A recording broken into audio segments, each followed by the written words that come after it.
Thank you. All right.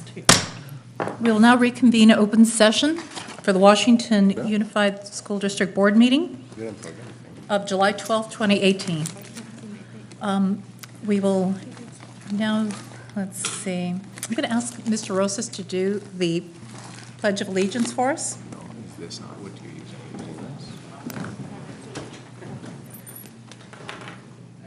Allegiance to the flag of the United States of America and to the republic for which it stands, one nation, under God, indivisible, with liberty and justice for all. Thank you, Mr. Rosas.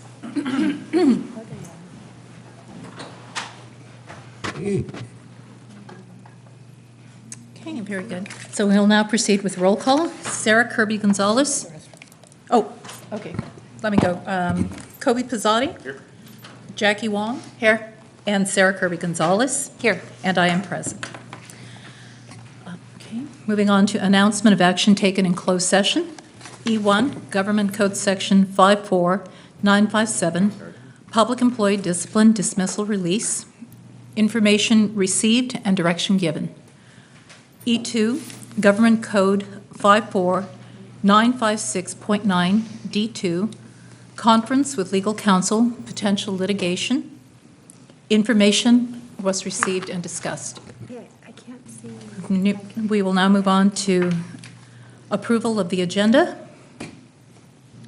I get a motion? I move. Oh, I'm I'll sorry. second. Thank you.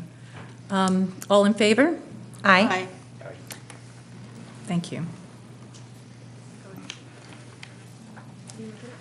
Okay, communications and celebrations. None. Okay. Well, No, J1, but I'm sorry, J1. J1, yes. Update on multi-tiered system of support, MTSS educational services. I can't. Linda.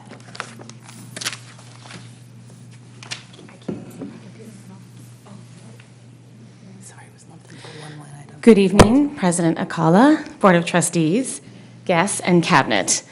It is our pleasure, Dr. Parsons and myself tonight, to really celebrate all of the incredible work that our staff, our teachers, and our students have done to implement MTSS. While Andy and I set the vision for this comprehensive framework, it's really been under the leadership of our program specialist, Nicole Latimer, who is in the audience, who has worked countless hours connecting with schools, connecting with our community partners to ensure, under her leadership, that the way we do business in Washington Unified is meeting all students, their needs, by name. By name, by need is our little motto. But really, we wanted to take the time to celebrate you, our Board of Trustees, because this vision came from you. The direction to us staff came from you.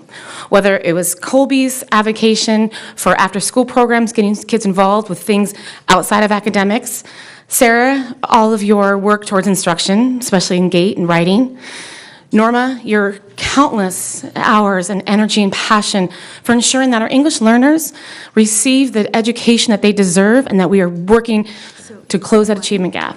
And then, of course, Jackie, you have been the biggest advocate for our homeless students, our foster youth, and ensuring that all of our students have their social and emotional needs met. From the time we all got here, we heard the direction loud and clear from you. Implement MTSS. And so our team has done that. Sure. I just wanted to add that with the board's vision, it's been awesome to watch our leadership team, our principals and assistant principals, coordinators, directors, all embrace the MTSS framework. Because it's been awesome, because it's just bringing all the stuff that we've been doing for the last 2 years and putting formality to it to create multi-tier systems of support for all kids. So I will turn it back over to you. So now, it looks like we might be having some technical difficulties.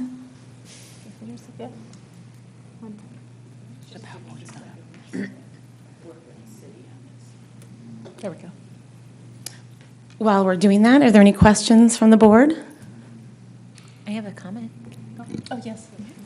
I want to thank you all for all the work that you're doing. It has been very exciting to get into schools. We have, even on our agenda tonight, more supports for social emotional learning for students.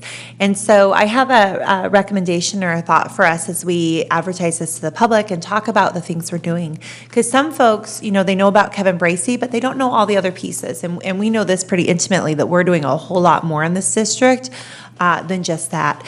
So if there could be a way to put the PowerPoints that are shared maybe on MTSS or a few of the other supports in one place where it's really easy for people to go and see it, I think that would be really phenomenal.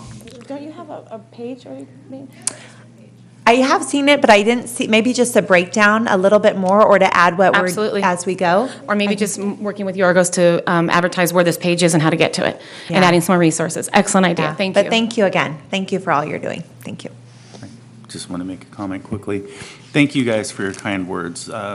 We appreciate your acknowledgement, but more importantly, I want to acknowledge you, the two of you actually, for your hard work in developing the MTSS, and especially Nicole.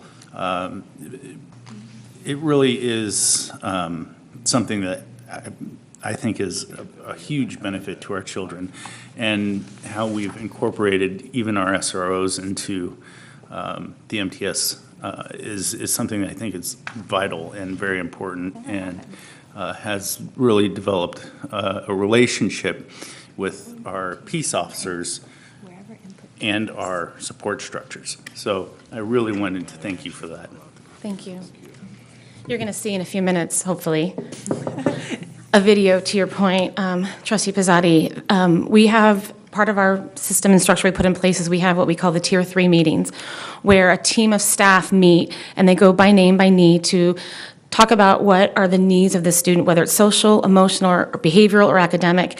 And often our SROs sit on these meetings, and they're there to provide resources to help meet those students' needs and provide input as well. And it's been a powerful addition to the team that not many school districts have sitting at that table. But they know their families, they know our kids, and they're there to provide expert advice.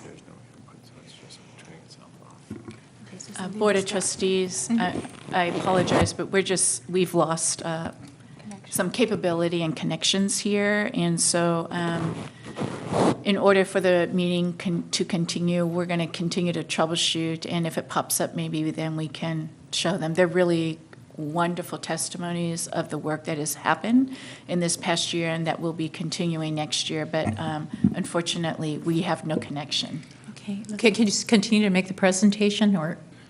It was the video. The videos are really the It was celebration, yeah. Would you like to Yeah. table this item until you get this updated? Yes, so we'll step Yeah, down, we can do and that. regardless of what happens tonight, we will definitely send them out to you, because I don't know about you, but I did shed a few tears watching them. It's pretty powerful.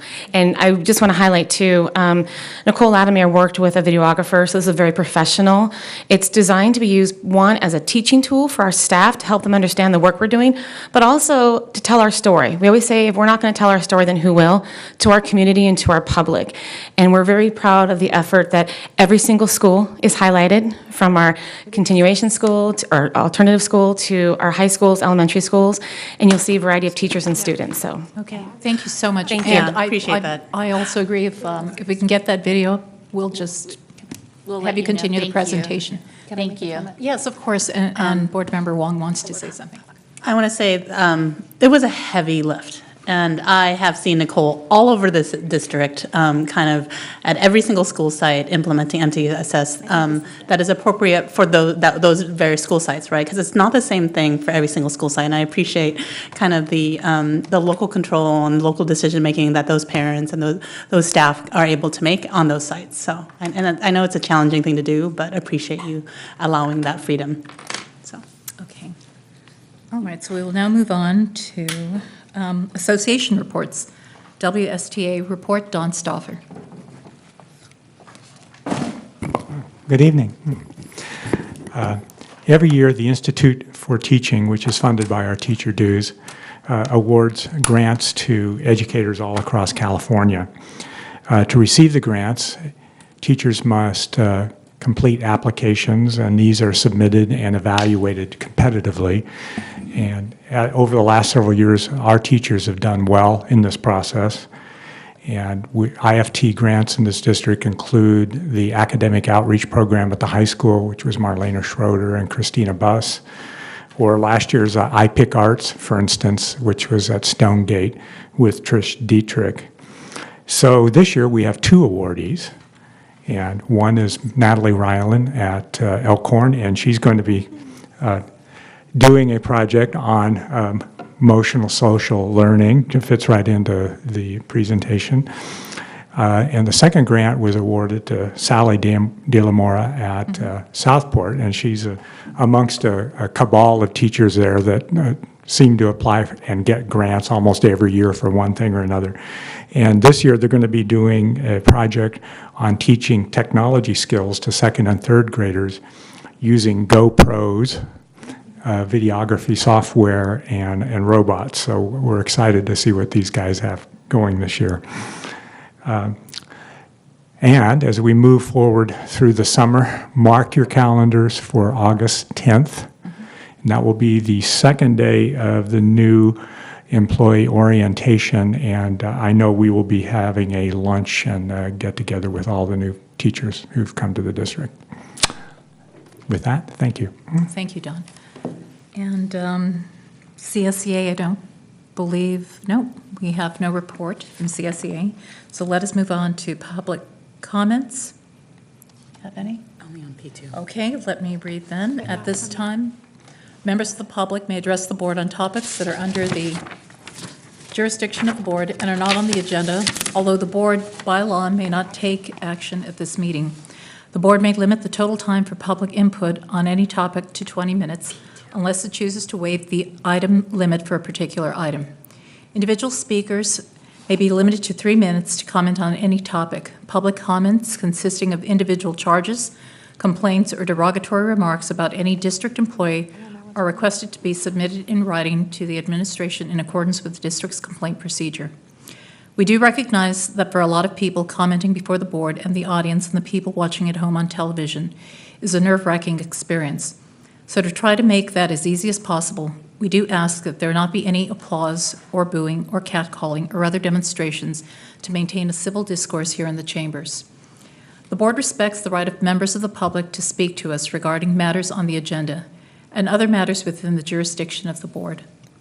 However, it is important for members of the public to recognize that comments regarding students other than the speaker's own children made during the public board meeting may be legally actionable as a violation of student privacy. Both state and federal law prohibit the board and others from discussing confidential student information in open session. To this end, be advised that if you reference a student's name other than your own student, you will be out of order and your comments may not be protected by the privileges that protect public speech. You could be found liable for such comments in legal proceedings. Furthermore, it is important for the public to understand that negative or derogatory comments made against district employees or others, even those made in a public board meeting, may be actionable civil defamation. As such, the board reminds the public that the district has existing board policy that allows the public to lodge a complaint against a district employee. This policy provides a comprehensive procedure for reviewing and responding to public complaints. This process provides a more thorough opportunity to be heard than is allowed under the open meeting law that governs this meeting. We will now move on to information discussion items. M1, Fitment, Studies of Washington Unified School District. Linda Luna, Superintendent. Thank you, President Alcala, Board of Trustees. I did have a PowerPoint to walk through this pretty in-depth report that I tried to just summarize very quickly. So if the public can just bear with me without the slides, I think it's important to walk through some information that has been revealed of the history of the district and how we can move forward even with old information. So we had two requests in regards to Fitment reports. Just for general knowledge for everybody, Fitment stands for Fiscal Crisis and Management Assistance Team, and that kind of sounds like a scary term. When you have the word crisis and you have the word fiscal together. But what I want to assure the board is that Fitment is not scary. Fitment is here to support local school districts, K-12, and also college districts as well. They help them as well. The purpose of Fitment is to promote sound financial practices and efficient operations. So most school districts have Fitment come in to give an analysis of the efficiency and effectiveness of operations and programs. The services not only do fiscal and operations, but they also address data management systems, which is pretty important in this day and age. It also addresses professional development and kinds of training so that all of us are much more effective in our work. It also talks about product development. In other words, if there is a gap or something missing in the district, they can identify that and make some recommendations. What I have learned is there have been 4 Fitment reviews in our district that I can at least get a hold of. The first one was done in April 2006, and that particular review was about budget development, and it was quite appropriate at that time because at that time, all school districts and any governmental agency was preparing for a recession. We didn't realize how bad it was going to be, but we had heard already that it was coming in 2006, so it was an appropriate time to look at budget development. September 2010, the district had a study done on the transportation department. Now, I cannot find the amount of the 2006 review, but the transportation review in 2010 was $14,000. And I'll just kind of hit on the points of the transportation review, what the recommendations were at that time. The district had another review in November 2012 that cost $10,000, and that particular review from Fitment was specifically to look at management at all levels, particularly in the district office, certificated and classified. And most recently, as your superintendent, I requested the support and assistance from Fitment to review our special education programs so that we could better serve our students and create a long-term plan on moving into Common Core, moving into inclusion, ensuring that we're meeting the needs of our students in the social, emotional, as well as academic areas.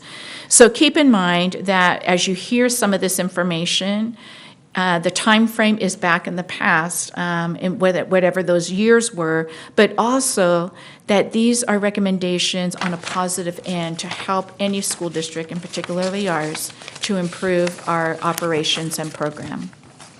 So the first one, in regards to transportation, there were 4 areas, and those 4 areas had to do with the operations and program of transportation, the efficiency of actual bus routes, and then also looking at routes themselves, and then the fiscal impact. I think the one thing that stuck out to me most in that summary was the fiscal impact because it was 2010. And in 2010, every single school district was under fiscal crisis.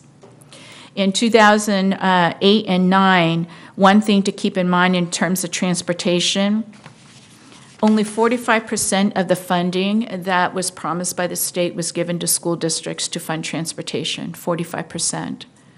And then in 2009-10, the reduction of state funding was reduced even more by another 19%. So basically, how did that hit Washington Unified?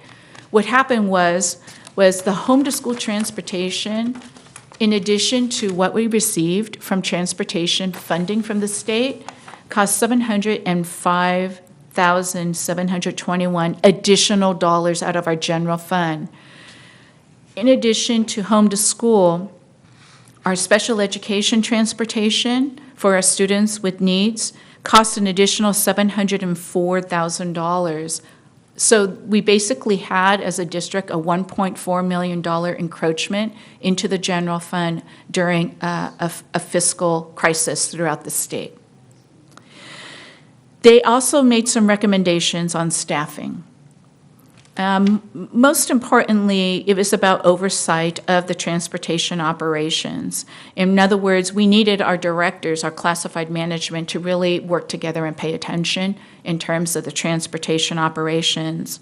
One thing, what I'm trying to do now in looking at all of these recommendations, even though they were in 2006, 2010, 2012, I want to know, did we follow up with them? Were we able to create plans? Are we better today because of the study, even though it may have been 12 years ago or 8 years ago? So that's my second part to just these initial findings.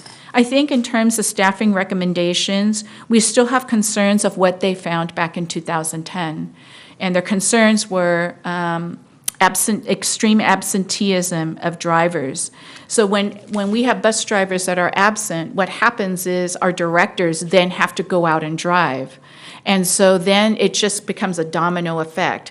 I looked into absenteeism just last year, not because of the Fitment report, just because I was just checking on absenteeism, and we do have a problem still, particularly in our bus drivers in regards to absenteeism. So we need to put a plan in place for that. Another area of review in the transportation was the training and safety recommendations that they made. And so I know that, at least since I've been here, our director, Nate Hill, has put in some training. He's done training himself for staff. He's done training even at our school sites in terms of safety with our crossing guards. So we have much more training going on now. They also did a vehicle maintenance recommendation list in terms of how we do inventory of all of our vehicles and the data. The one thing that caught my eye were the facility recommendations in regards to the MOT yard. Now I know where it comes from. It came from the Fitment report in 2010 to bring attention to the district that we must take a look at our MOT yard. One, we need to look at fueling capacity, whether it's more efficient to have a fueling capacity on our district site itself, or if it's efficient enough or effective enough to go and gas up at another location.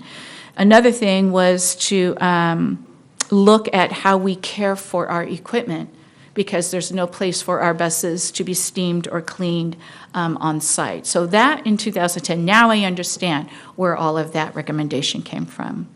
Lastly, it talked about having a plan for bus replacement. Now, in 2016, the board approved the purchase of new buses. In 2010, the Fitment report stated that the fleet was in really good condition in 2010 and fairly new. What must be put in place is to ensure that there is a plan of refreshment of how often and which buses in priority need to be refreshed and maintained or replaced.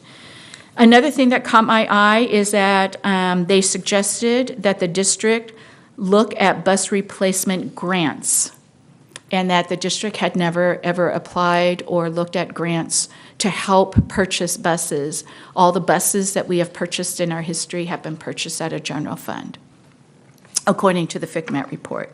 So those are the things that that caught my eye that we definitely are going to have more conversations for. But remember, this was back in 2010. Yay!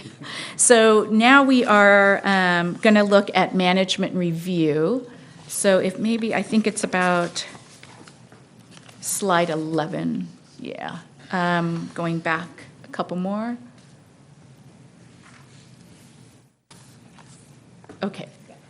So the second audit that I looked at was done in November 2012, and it had to do with management review. Also remember that in 2012, we were still in the recession. So Fitment report really had an all-telling statement, and that was in 2008, through 2013, all school districts were under fiscal uncertainty. which led to staffing levels basically decimated, yet same levels of service and program implementation are expected. And so that was one thing that caught my eye in having this management review. While school districts are going through a tough time, how do you determine the need for management while you're going through a fiscal crisis, but at the same time, continue the services and programs? So the first one on business services recommendation, there's a laundry list here. There's 9. So a couple things that caught my eye is they talked a lot about longevity, not just here. They talked about longevity throughout this management report because there's been quite a bit of turnover, particularly in classified management. And the turnover has caused instability amongst the departments, and so Fitment brought that to the attention of the district at that time. The other thing you'll see throughout the entire report of management review was about ensuring alignment of job duties to job descriptions.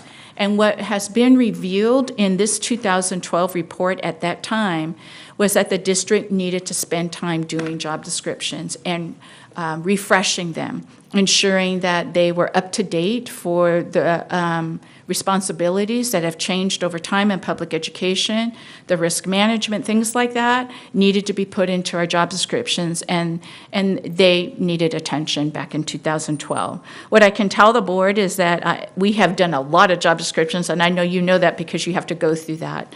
And I want to thank our partners in WSTA and CSEA, because without them, we can't bring forward these job descriptions of what is truly aligned to our employee duties. Another thing I think I would bring out to you is that back in 2012, they suggested, highly recommended, electronic document management system. We're not there yet, and it's 2018. I'm grateful for my partner, which, by the way, I probably should have said welcome to Chris Mount Benitez. This is his first official board meeting as our chief business official.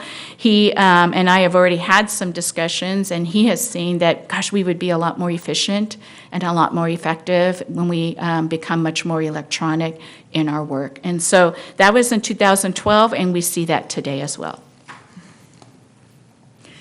They also looked at MOT, which is the Maintenance Operation Transportation Departments.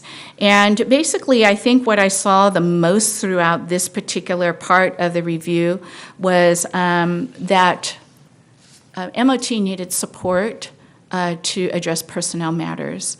And that's I won't say that that's typical, but that means that all of our departments need to be working together, HR with all departments. And I think, I know confidently that we are in a much better place today than probably where we were back in the past of departments not working together. And that's through different leadership, and I think just a different way of doing business and working more together, and I'm grateful for that. The other area was information technology recommendations, and had the same recommendations.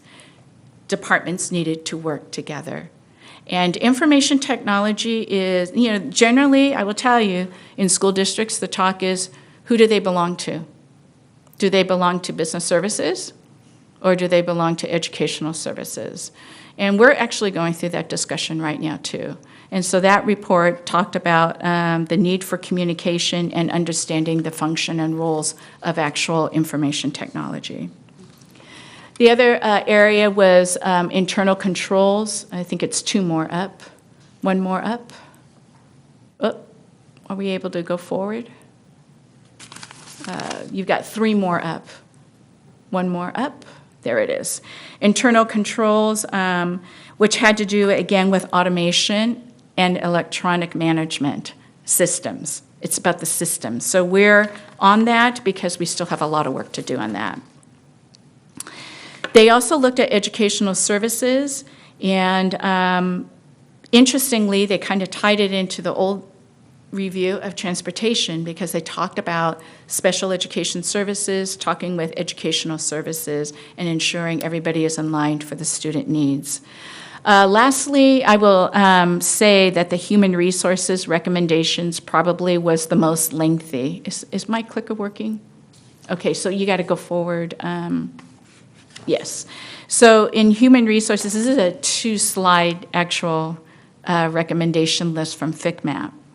And basically what it was is aligning all the job descriptions. It's repetitive, but repetitive meaning that we need to pay attention. So job descriptions aligned to the work and the salary schedules, also procedures to be followed in a timely manner, systems and standards for positions, all of those strong, effective, high-performing department and organizational skills that needed to be put in place. I can promise the board, in 2018, our personnel systems are much stronger. We've had much more systems, many more procedures and processes, very strong language in our contracts that all help us to work together on behalf of our employees. Okay, I've got 2 more slides left, and you already know this, so I'm not going to have to repeat it. This is our most recent Fitment review, which was from June 2017. The board received a very lengthy report in August 2017 here in the boardroom regarding our special education review. The 4 areas that I requested to have Fitment help us with are the operations of the department, monitoring of our programs, staffing ratios, and services to students with disabilities in general. What I can tell you is that I have paid attention, we all have paid attention. I can tell you right now that everything in the special education Fitment report is in our 3- and 5-year plan for special education services.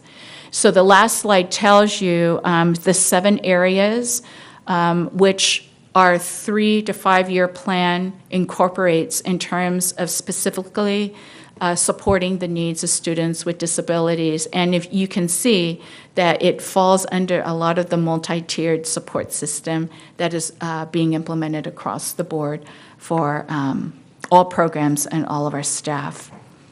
It was very lengthy analysis. Fitment, they are well respected. And when they make recommendations and suggestions, we pay attention. And so my next level of this is to not put them in my file cabinet, but I want to know from the past, did we implement any of these recommendations, and are we better today from it? And where do we need more work based on some of these recommendations? And so that's where we're going to be looking at next, just to help our district to be even better. Thank you, Linda. Are there any questions, comments? Mr. Pizzotti? And then anyone else? No, I just have a question for others who are probably before me. These Fitment reports look like they came before you got here. Oh, yeah. Although I understand that a lot of the district did address this after you got here. So I don't know, was there any work prior to Linda coming on board? I just wanted to kind of acknowledge you for a lot of the work, but I didn't want to say I'll that share. falsely. Yeah. I'm the longest-serving board The only member. one. So, Only one. She's the only one. in the 2012 on management piece was looked at because I remember, if I'm remembering correctly, there had been so many cuts prior because of the recession and what was happening. And I do give the board before us a lot of credit for keeping cuts away from students and away from kids. And so the ratios in the classrooms, there were not layoffs here like everywhere else, but they happened at district office and in other places. And so this piece I remember was helping to fix that and to address it and to what were the areas that had been cut severely and then were not functioning well because of that. And so we had looked and rearranged job descriptions even at that point and looked at hiring on people from that. So I know that they were very much used and looked at. I obviously don't know the pieces before. I imagine, as you said, it was a fiscal crisis. They were using that data to help them make determinations of cuts. But yeah, and that was one that was asked to be done again, just like we did for special education, where we knew that there was an issue and a need to bring in. Okay. So, Pizzotti. yeah, my question is like, you just went back recently and looked at the old FICMAC reports that we had. How many items did you discover on the FICMAC report that you basically had started implementing anyway and said, oh, hey, we've already been doing this when you came on board, because they appeared not to have been done from prior superintendents? Like, is that? It's hard to say. I think when I was reading through the reports and underlining and highlighting, I think what was drawing my attention was, okay, we're in the right direction. We're moving in the right direction. We're moving in the right direction. And I think, what I will say is, in a fiscal challenging time, it really binds the hands of some progress in terms of cost to systems. And when you do cut staff, it really is tough to make progress. And I think in these times of these reviews, I'm not surprised of when these reviews were done, because all districts, and I'm grateful that Washington Unified did that, the board saw, let's make sure that the decisions that we have to make are the right decisions based on another set of eyes. And so that's kind of how I was looking at it, to see, are we moving in the right direction? And even if it took another 8 years or another 4 years to implement, then I'm okay with that, just as long as we get to a better place. Okay, Yeah. so are you still going? Jackie will be next. Okay, so let me just finish up quickly. I want to commend you on the work that you've done on trying to get us into a good place now that we have some funds available to get us, into systems and processes that work for us. We still need to continue to work and improve on special education, of course, and we will always do that. We'll always be trying to be better. Yes. And that's what our students deserve. I guess my question would be, is there anything that stands out? And you said MOT was something that we need to look at. Mm-hmm. Is there anything that stands out to you that we really need to be focusing our attention on right away as like a top priority in tier system? What I would say, reading all of these, aside from the special education review, because we already have a 3 to 5 year plan put in place in motion, and we're in our second and a half year of that plan. So I'm going to put that off to the side. So reading the things of the past, I think the one thing that raises my eyebrow is the longevity of leadership in our MOT area and classified management, because it does affect the effectiveness and efficiency of our district overall, not just in that one department. And MOT has struggled quite a bit with turnover of leadership, and we just want to get it right. And it's really about the match of how our employees work with our leadership and our leadership works with our employees. And so it's work in progress. And so that kind of raised my eyebrow a little bit, is how can I help that? As a superintendent, how can I help that? How can I help support longevity, that people will stay and that we can all work better together? The other thing is, of course, the MOT yard, because now I understand where it came from in terms of why our business office has talked about, Linda, are we ever going to get a plan in place for that? And now my question is going to be, what should the plan be to maintain and care for the things that we've invested in, which is our entire transportation and maintenance operations, all of that equipment. And so I think that is some important conversation for the board to have. In order to give direction, we need to know what the options are and truly what the current status is of that, and how much longer can we live there. Trustee Wong has a question. No, and not a question, a comment. I know that Fitment's well respected across the state, so I appreciate the past and present board who decided to go to Fitment and then kind of do a deep audit, if you will, just to improve ourselves. And I think that it's very affirming to know that now that we have in better budget times, that we're going back to that plan, because I think the community always asks us, what's the plan? What's the plan? And so I think in this meeting, it's good to say, okay, these are the Fitment reports, these are the things that are highlighted, and this is what we've done so far, right? And this is what we have more to do. So I just wanted to appreciate the transparency in those reviews and efforts that, the acknowledgement that we still have we have more to do based on these analysis and the work that we have already done. So I just wanted to kind of acknowledge that to the public, because I know I get that comment a lot, like what are our plans? And we do have plans, and these are one of them, so. Great, thank you. And Chris, you have a lot of work ahead of you. Any more? Thank you. Great, thank Do we you. have the PowerPoint yet for the? Do we have the videos? The videos? Are they up President there? Alcala, would it be okay if we viewed the videos of the work done? Yes, please. For MTSS, all right, great. Thank you.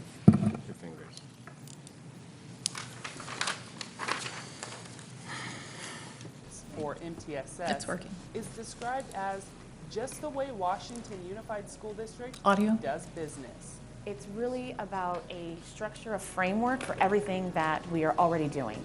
We take students where they're at and help them get to the next level, making sure we're addressing all of their needs, socially, emotionally, behaviorally, and academically. We all are here to support student learning, and so from food service, transportation, in the classroom, the teachers who are on the ground and running, the administrators, our librarians, every single employee is a part of MTSS and making sure that our kids are successful. There are 3 tiers of support: universal, targeted, and intensive. Tier 1 is the broadest, supporting all students. Tier 2 is a more targeted support system, and Tier 3 focuses on the smallest amount of students who need the most support. This year, the PACE department has done many exciting things that tie into MTSS. We have provided a lot of professional learning for teachers, including a full release day and ongoing support in the form of lesson planning, coaching, co-teaching, and many opportunities to just provide the best Tier 1 instruction for our English learners as we can. Every aspect of learning, regular and social emotional curriculum, AVID, GATE, BITSA, ELD, they're all categorized in at least one tier, making sure every student is met where they're at. Rigorous curriculum design is the process Dream Team members used to unpack and prioritize standards. By doing that, we were able to create engaging units of study for our students. With our GATE program, that's a Tier 3 support. It's really focused on finding students who have those unique abilities, either academically, through leadership, through even the visual and performing arts. Dual immersion really fits in with the MTSS process because our students are learning in Spanish and English, and MTSS provides a referral process so that if our students need support, they can receive that in either Spanish or English. AVID is a college preparatory class that helps students with such strategies as agenda checks and grade checks and tutorials where they learn how to use the Socratic method to solve problems that they can, strategies they can take through high school and into college. MTSS is not just integrated into programs throughout the schools.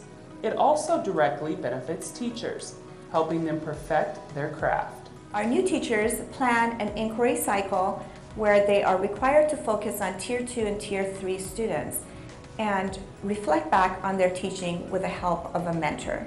With their support, we are able to retain highly qualified educators. It's also not a one-and-done model. MTSS has many checkup points throughout the year. One of our MTSS goals is to have Tier 3 team meetings where each site gets together and discusses their most intensive students. We create an action plan for that student, and then we list their targeted goals, and we go back and revisit that plan to make sure that the student is on track. A great example of supporting those students is the Buddy Program, a unique mentoring opportunity for students. It basically took at-risk kids from the elementary schools and it paired them up with good role models at the high school level, someone they could look up to and learn tricks of the trade in being a student and being a positive influence in the school. I do feel like I benefited from the program because I'm an only child, so it's also kind of like being a big sister. So I just felt like I got to have that role that I've always wanted. MTSS, an evidence-based model of schooling. that uses data-based problem solving to integrate academic and behavioral instruction and intervention, just the way Washington Unified does business.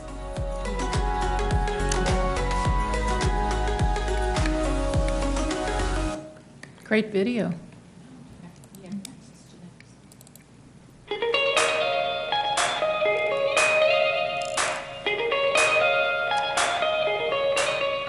We support our students social-emotionally in many ways. We have mentorship programs with teachers, administrators, and other students.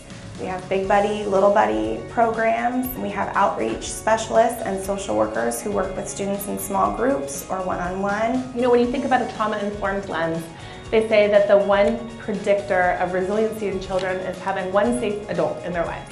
Whether that's a teacher, a social worker, a principal, an administrator, anybody. They're more likely to come to school. They're more likely to get good grades. They're more likely to behave. And in doing all those things, they're more likely to succeed.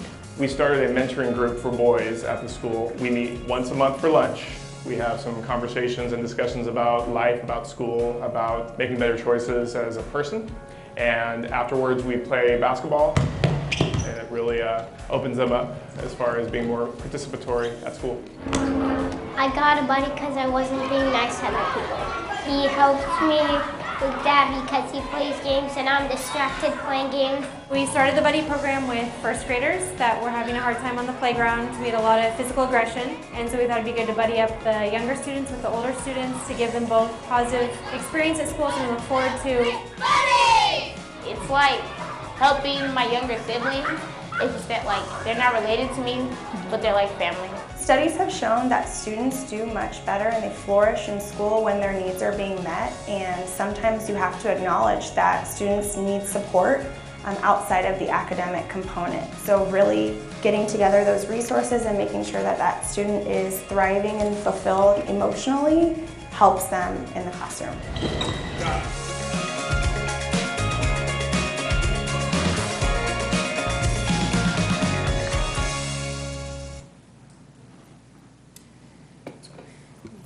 We're really doing great things. We're not perfect, but we're doing some amazing things because of our teachers, our staff, our administration. Everybody's working hard together. So thank you, board. Thank you. Okay, so we will now move on to consent agenda. Are there any changes to the consent agenda before we approve the whole consent agenda? No? Okay, may I get a motion? Moved by Board Member Pizzotti, a second. I'll second. By Sarah Kirby Gonzalez, all in favor? Aye. Aye. Unanimously approved. Okay, we will now move on to P1.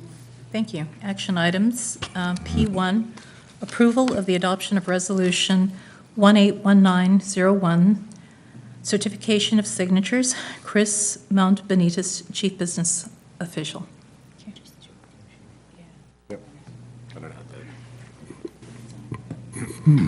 Thank you. So this item, trustees, is just to certify my signature as a signatory for the school district for business matters, contracts, MOUs, and on behalf of the superintendent and the board in such matters. Thank you. May I get a motion? Moved. I second. Okay, motion by Trustee Pizzotti, seconded by Trustee Wong. All in favor? Aye. Aye. Unanimously approved.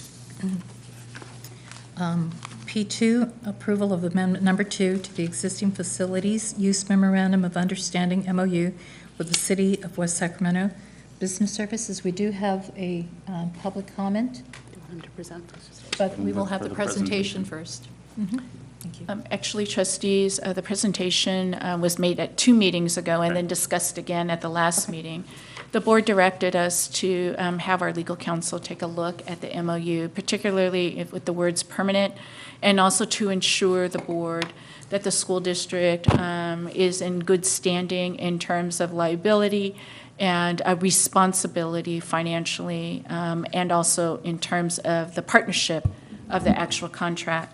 In the transmittal on the board agenda itself, the transmittal has the legal counsel lens on there, so we can assure the board that your concerns were addressed by our legal counsel.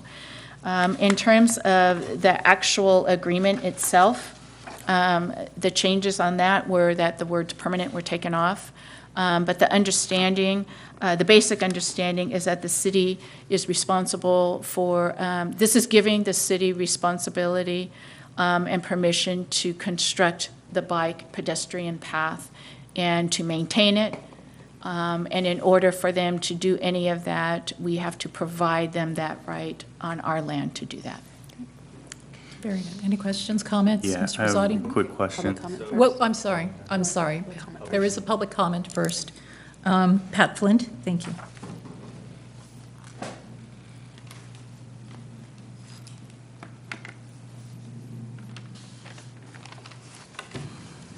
This thing's always so high.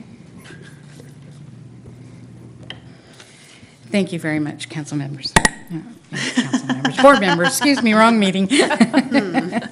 I still have some concerns. I'm very happy that the permanent grant was taken out of the agreement. One of my concerns is liability to the district regarding the anything that lands on school district property. If there's any injuries or anything of that sort, who accepts that liability? The city or the school district? Assurances that the gates will be locked is another concern of mine. That seems to be a responsibility of the school district. Again, that's staffing responsibility.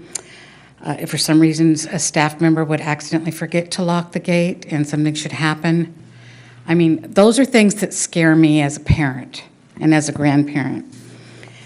The agreement says that you are agreeing to let Westmore Oaks be available to the city for construction of a bicycle pedestrian overcrossing, trails, ramp landings, sidewalks, pathways, lighting, and landscaping. You're granting an easement for the landing only in the exhibit. In the agreement, the responsibility of the landings, the sidewalks, the pathways are included in that agreement, of which you have no renderings, you have nothing in writing from the city on what their plans are to go across, through, around for the pathways. And my other concern is that you understand each phasing of this agreement and what phase affects you when and how. That's important. And the last thing that I noticed is that the city attorney signed off on the agreement, however, the school district attorney did not. Now, I don't know if this is under attorney-client privilege. It may be. I don't know if you've received information from your attorney. Those are just concerns of mine, so thank you. Thank you. Mr. Pizzotti, you wanted to make a comment? Yeah, more of a kind of a question and a comment. So we took the word permanent out. I actually thought the word permanent did provide us some liability protections, in my understanding, because it would mean that the permanency would provide permanent upkeep, for one. The liability would be to the city, correct? You know, when we take the word permanent out, now there's some, I guess, concern on my end on whether or not the city has an obligation to permanently provide the upkeep and the maintenance of the structure. Since we're going to be building it, it's going to be a permanent structure. My concern is that if the permanency of that structure is not upkept in perpetuity, you know, what are we really looking at? Like, the word permanent actually, I thought, provided the school board some liability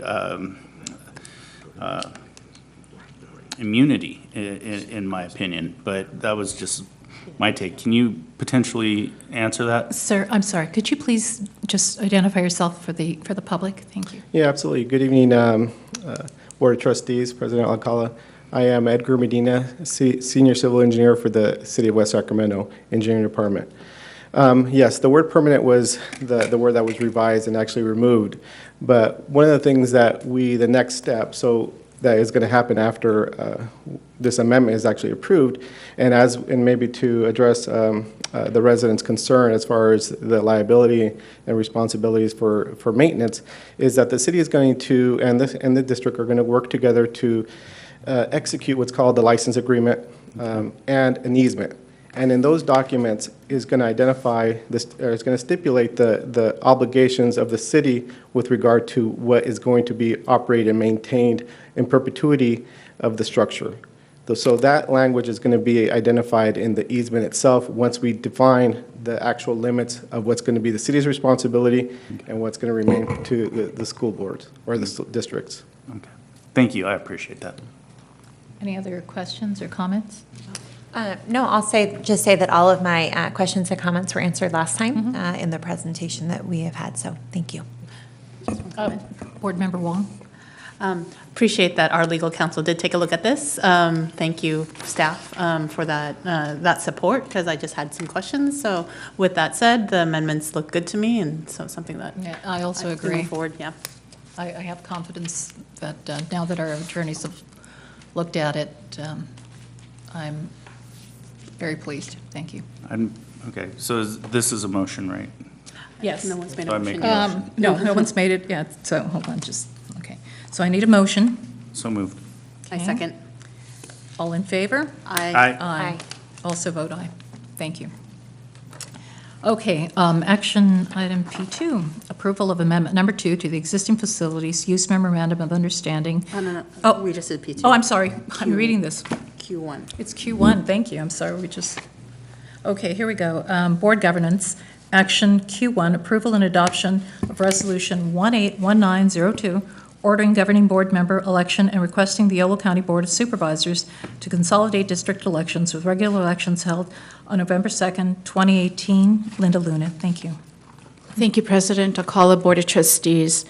On June 14th, 2018, the board did vote on resolution number 1718-29, which was to consolidate the election with the district's general election with Yolo County's election on November 6, 2018.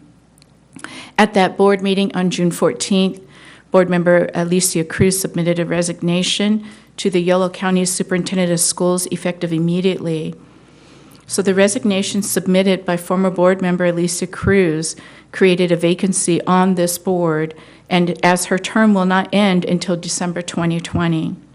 So pursuant to section 5093 of the Education Code, if a vacancy occurs during a period between 6 months and 130 days prior to a regularly scheduled governing board election, and the position is not scheduled to be filled at such election, then the position shall be filled by a special election consolidated with regularly scheduled election for other positions on the board. So this evening, we are bringing forth resolution number 1819-02 to include former board member Alicia Cruz's vacancy, and the term will be ending November 2020. Thank you. Okay, may I get a motion? I was just going to say, I have Question? a quick question here. So if the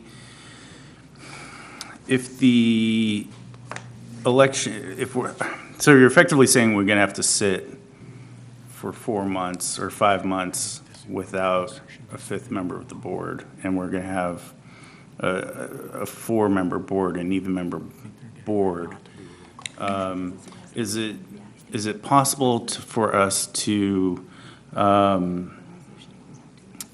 I don't know. Is it possible for us to do some kind of, while we pass this resolution tonight for a special election to be held concurrently with the regular election, is it possible for us to do a temporary appointment to the board from now until the November election so that we don't have an empty seat here?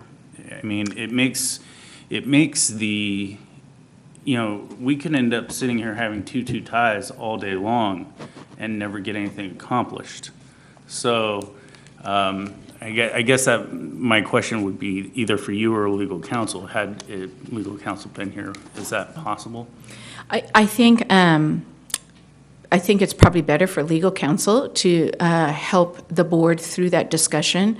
I think if the board would like to discuss that possibility, we can definitely have legal counsel here for you to have that open discussion in open session in regards to the options between today and the November 2018 elections. Thank you. So we can do that. But this evening, this is about including the vacant former board member Alicia Cruz's vacancy onto the November 2018 election as well. Thank you. May I get a motion? I move. Okay, second? I'll second. Thank you. All in favor? President Alcala, I'm I think you may have to do a roll call. A roll call vote? Thank you. Thank you, Ruth. The resolution prior to also. Oh, okay, very good. Thank you, Ruth. Okay, so let's go ahead and do this first. Roll call vote. Sarah Kirby-Gonzalez? Aye. Kobe Pizzotti? Aye. Jackie Wong? Aye. And I vote aye. Unanimously passed. Let's go back to, apologize, to P2. which item is it? P2, thank you. So we will go back to P2 and take a roll call vote on this. P1 first and then P2. All right. All right, here we go. Roll call vote. Sarah Kirby-Gonzalez? Aye. Kobe Pizzotti? Aye. Jackie Wong? Aye. And I too vote aye. Unanimously passed. P2 doesn't require. P2 does not require. Just the resumes, yeah. Okay. All right, very good. So now we are at Q2, Board Committee assignments for the 2018. These are the 2x2 committees in the Yolo County School Board Association appointments. I am appointing Jackie Wong to the 2x2, and I'd look like Sarah Kirby-Gonzalez to be an alternate to the 2x2 committees. Okay. You're willing to accept? Thank you. Okay, great. Don't we need a roll call vote on that, or a vote? It's an appointment. It might be appointment. We ratified all our other ones. Okay, very good. Okay, all in favor? Aye. A roll call, Roll call. Sarah Kirby? Yeah. Aye. Jackie Wong? Aye. I also vote aye. Kobe Pizzotti? I abstain. Okay, there's an abstention. Thank you. And then on the Yolo County School Board Association, I was going to appoint myself. I've been familiar with the board. I believe there are maybe about 2 other meetings. I believe they meet every other month. And I was hoping that Jackie would be the alternate there. She would accept. Okay, let's do a roll call vote. Sarah Kirby-Gonzalez? Aye. Jackie Wong? Aye. Kobe Pizzotti? I abstain. And I also vote aye. Thank you. So now we go to board and superintendent comments. We will begin with Sarah Kirby-Gonzalez. Okay, like the video that we saw this evening, whenever I need to just kind of remind myself of why we're in this room and what we're doing every day, it is to walk into our classrooms. And that is exactly what I see, was what was in that video at schools, every school in our district, when I go and visit and see the good work happening. And so I am so very grateful for that work. And today I did that also. I went to, it was after the students had left, because I myself was teaching this morning. But I went to Westmore Oaks and I saw the collaboration of the teachers. They were all in the room after summer school. For those of us who don't know, when students leave, the teachers stay and they work together. And the teachers are team teaching. It's every year I've gone and seen the summer school, it's just gotten better and better, and it's been really special to get to see. But this year was something a little bit different. We had our special education teachers team teaching with our teachers who serve special second language students, and they were working together. And that is really in the best interest of kids, and it's in the best interest of teachers because they are learning from one another, they're working together. It's a really incredible model, and summer school is the best place to kind of try these things out and then see how they can apply to the school year. And walking into that room, and they didn't know I was coming, and seeing the conversations and the passion that teachers have for their students it's really beautiful, and you can't make it up. And so whenever I forget about sometimes the important work, because we're busy and we're running around and we're hit over here and here and here, and I just stop and I go and I visit a site. And I am so grateful for the work here. And so it was just really incredible to see the team teaching that's working for our students who are identified with special needs, as well as second language students. And I will just add that this was not an adopted curriculum somewhere that they found. This was teacher created, and they learned all about, not the dragonflies. What was the topic? Hummingbirds. All about the hummingbirds, and then there was art to go with it too. So this was teaching science, teaching language through science, and you just can't get any better than that. So I really want to thank staff for working hard and for their passion and for their student focus, because that is what we are all doing. We are all here for kids, and every decision we make, it's so special to see that happen when you visit school. So that is all I have to say. It was a nice day to fill my heart. Thank you. Trustee Pizzotti? Yeah, I too would like to thank all the hard work that the MTSS folks have done. Andy and Amber, Nicole, thank you again. You've poured your heart and souls into this, and it's really showing, and it's starting to pay off. And I do truly believe that this will benefit our students year over year, and we'll start to see that pay off. And so I really just wanted to say thank you. And that video was adorable and truly heartwarming. So thank you for the folks that put that together. I really do appreciate that. Now I want to talk about quickly some comments that were made about me that I feel really need to be addressed because of a vote that I made regarding the move to trustee election areas. It's been made on about 4 occasions, the comment that either directly or indirectly that I support Jim Crow era laws by voting against the move to district elections. And it was made by 3 people. And it really needs to be said, these attacks should not happen, especially when they're factually wrong. I have said time and time again that I actually support trustee area elections. What I do not support is the time frame in which we're doing them. And I've looked on the district website, and I've looked at the maps and the sequencing on the maps, and it played out exactly as I thought. The trustee elections would be held in 2020, same year the census is going to be drawn, and we would be doing 2020 district elections for 3 districts. Then, off of 2010 census data, then redrawing another year election cycle later in 2022, the remaining 5 districts. It makes no sense at all. You're going to have people sit in one district in 2020 for a period of time of 2 years or 4 years on these districts that are going to be outdated in 2. And to me, it seems like a waste of time. It seems like a waste of money. That was the basis of my no vote. That is the only reason why I cast a no vote.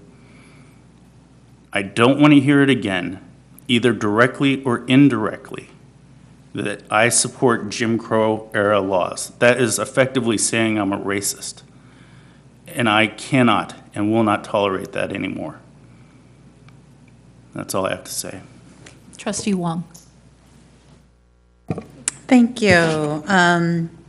I too really love actually all of our summer programs. I had a couple of parents actually tell me how they really appreciate the 8th grade bridge program that we started and we expanded. So thank you to Ed Services for that, to kind of support that continuity into to high school. And I know that their students were appreciative of that, and a little bit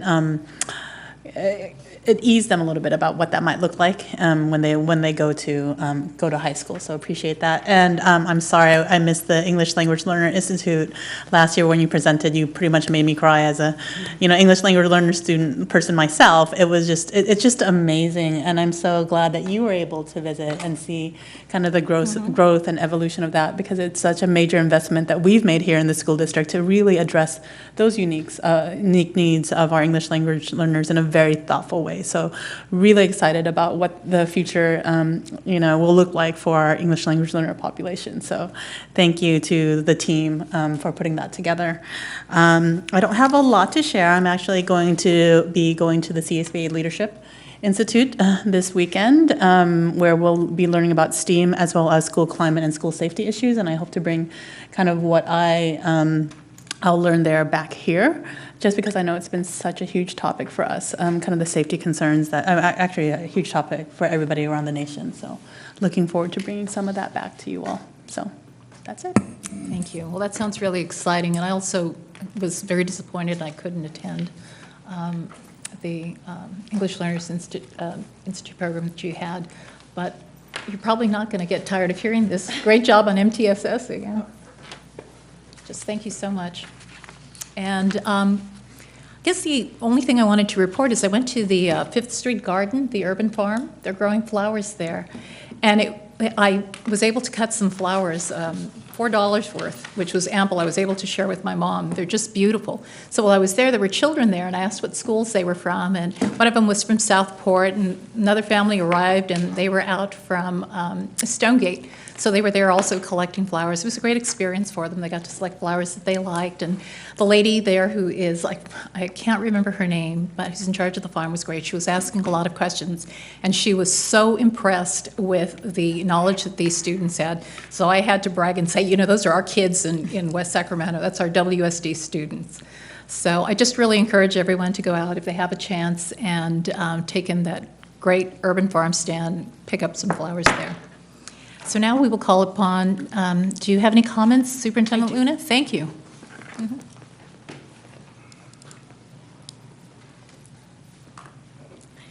Thank you, President Alcala, Board of Trustees. I have very few comments. Okay. But I would be remiss if I did not shout out the celebrations that are happening with our students, even during the summertime when technically school is out. So I wanted to let the board know that the West Sacramento Police Department hosted a 2-week youth academy for our students. There were 18 students that participated. Now, last year was the very first time that the police hosted a youth academy. And so this year, because it was such a hit last year, they made it a 2-week camp for our kids. And so I was unable to even bullet out all of the experiences they had within this 2-week period, but just know that they did CSI work, they learned penal code, they learned law, they learned the duties of the officers, they went through physical training every day, they did analysis of streets and areas. They did ethics training, and they learned to work better together as a team and grow as a team. I received this picture, and I'm giving everybody a heads up that this particular person is learning how to do speed checks. So if you see her out there with another officer. Anyway, and right now, what West Sacramento Police Department is doing is taking the 18 students individually on ride shares before the summer ends. So our students loved this. We had a student speaker. We heard from them, which happened to be one of our teacher's daughters. And she's a shining star coming through our district. And the students were very impressive. Very impressive, and our parents couldn't be prouder. So it was a really nice camp for our high school students. So this is a picture of our entire team. And also what I loved is that our SROs were their teachers each day during class. Even though they saw all of the different officers and all the different departments of the police department as their teachers, the SROs were their true mentors during this entire camp. Wanted to let the board know that we still also have a big group of kids in the Fire Academy. They've been working, if you drive down, I think it's not Park, but there's a side street there, it might be 15th or something like that, where the fire department is. You will see our kids out there early in the morning. I've seen them very early with their red shirts on because that's their uniform. And it's by the gym, I think. Yes, down the street from the gym. And so our students are currently going through the Fire Academy, and they will be graduating on July 25th. I wanted to put that on the board's radar, which is a Wednesday evening, and they will be going through their graduation ceremony.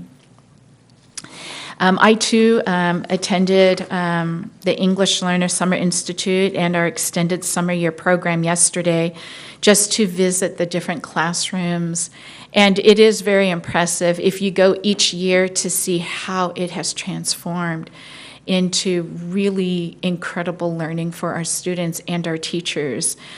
So I wanted to let the board know, sometimes when people think about summer school, they just, what is that? This is true learning. And what I love is that every time I've seen our summer program, the teachers take it into their school year. And that's the beauty of it. I wish I could play a video because I will shout out Mr. Buse, who's sitting behind me here, that I went into his classroom. And what I loved seeing, not biased in any manner, of course, is that visual and performing arts was integrated in all of our classrooms, which is language. It is language. And what I loved hearing was one of our new music teachers who just passed his induction program. He was saying, well, I really don't know if I can teach English learners. And it's like what he didn't realize, he is teaching language every single day. He's teaching music. So I wanted to just share a couple pictures here. I can tell you this. Our English learners who may have only been in school maybe a few months, maybe they've been in school for a few years and are still acquiring language, I promise you this. They will be able to have an academic conversation more than any other adult on hummingbirds. I'm not kidding. I am not kidding. And I learned so much just by the students because they did Socratic seminars, they did oral presentations so that you had to go through different groups. And our students who are language learners are amazing. And let me tell you what the best part of our summer program was that for the first time we did an inclusion program. So in other words, there were special education students on IEP goals and extended year program with our EL Summer Institute. And I didn't know that. And that's the beauty of it. You didn't know that there were students with special needs in these classrooms. And that's what it's supposed to be. We had 2 teachers providing instruction and support to our students. We had visual and performing arts. They did incredible design and strategies. And I showed the picture on the right because they used technology as well, infused throughout the learning. And I have one more slide, I believe, on this, just to show the teachers did a lot of hard work. Every day they had professional learning time so that they themselves could grow together and then bring it then to their own classrooms and to their colleagues throughout the school year. It was amazing. But here's another best part of it. It's just been amazing this summer. My last slide is that we ran an Indian summer education program for our Native American students. And this is a multi-grade class where we had younger students as well as up to 8th grade.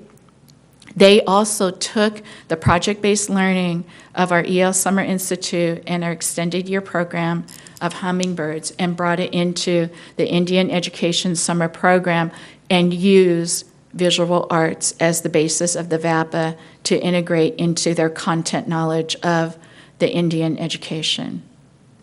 It was amazing. It was really amazing. Superintendent Luna, can I quickly ask you for the time of the graduation on the 25th? I think it's junior- 5:30. 5:30. Yeah, 5:30. So my last slide is just some future dates because our next board meeting, our regularly scheduled board meeting is scheduled for August 9th. However, the board next week, just as a reminder, will be having a special board meeting as sent out in constant contact a couple of days ago to review the trustee area maps that have been drafted, and that will be next Thursday in room 75.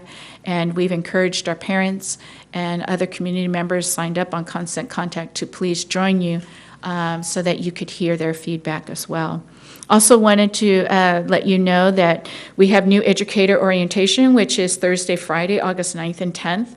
The 9th is more of educational services and HR, really helping our new teachers into the district get acclimated quickly and know where their resources are and what the direction is in terms of the teaching and learning. And then on the 10th, it's a collaboration with our collective bargaining units of WSTA to really embrace our new employees, embrace them into the family of Washington Unified and do that historical bus ride, which is really cool if you haven't gone on that yet. So please mark that on your calendar for the 10th particularly. And of course, our first day of school is coming very quickly, and that is scheduled for Wednesday, August 15th. Thank you. Are there any questions or comments? Linda, how large are the classes this summer? For the EL Institute, they ranged, I think, the average was about 15 to 20 kids in each classroom. Okay, great, thank you. And what was the total? Just round figure? I don't have that offhand, but we can definitely get that to you because I was just walking mesmerized through the classrooms because it was just amazing. I'm not quite sure. There's a few hundred, I'm sure. That's great. Yeah. Okay. Over, and that was at Westmore Oaks. Trustee, I'm sorry. Wong has a question. I had not realized we had a Native American summer program, so I thank you for sharing that this year. Yes. No, and I know that we talked about it during the strategic plan, and when we looked at the data, I said, what's happening with our Native American population? So I appreciate us taking steps to address those needs when we look at our dashboard and how they're performing. So that's definitely something that to highlight, and it's one of the things one of the reasons I love Washington Unified so much. Mm-hmm. Thank you. Linda, real quick on the term Indian, I know Native Americans prefer to use Native American. Are we going to change that? The funding is called Indian Education, Okay, yes, that's great. but we use our Native Americans as our students here, yes. That's great. And actually, on the dashboard, I think it's Native American. Okay. But unfortunately, and that's a good word to put in for the funding source that they use, Indian Education. Yeah, Yes. right. It's codified. Yeah, there you go. Okay, Yeah, thank you very much, President Alcala, Thank for that. you. Okay, so now we will go to future board agenda items. S1, Board Handbook for Washington Unified Board of Trustees, Kobe Pizzotti. Do we have any other additional? Yeah, I have two more. Do you have any? Sure, if you could submit, they're submitted in writing, very good. Well, I got to announce them. So one is the discussion to look at the possibility of adding an additional SRO in our year's budget. That was something I talked about in previous board discussions. Since we are adding two more counselors into via the grant that we received, I would like to see if there's another way to find some grant monies or to find room in the budget to potentially add an additional SRO, since school safety is a really big issue right now, and we would like to try and do everything we can to make our schools as safe as possible, plus they're an integral part of our MTSS. And then my other item is to be placed on either our special board meeting for a discussion and consideration is the temporary appointment of a person from, whenever we can get somebody appointed to the end of the November election, so that we have a full panel here, so we can have 5 members on the board, so we don't have 2-2 votes and things not pass. So those are my only 2. Okay, if we can, and we will check with legal counsel to make certain that it's permissible And also the process.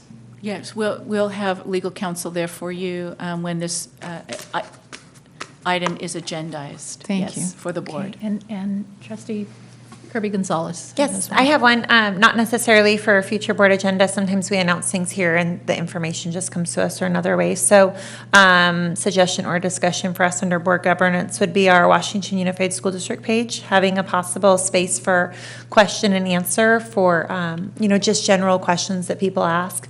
And also, I know one of our parents created a social network space and worked really hard to create sort of some rules or suggestions for how to go about if you have a concern. Who do I talk to first? Who do I go to over here? So maybe if we had something like that there too, for process, of course, we'll always take emails and phone calls, and we do, but also of just an organizational chart and, suggestions there.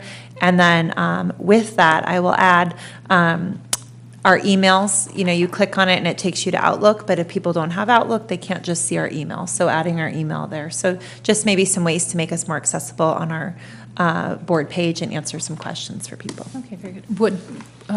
So we would put that under agenda items, or would that be just It could be either or. Staff looks at it and Okay, very good. Okay, anything else? Okay, may I get then a motion to adjourn? I'll second. Okay, all in favor? Aye. Great, thank you.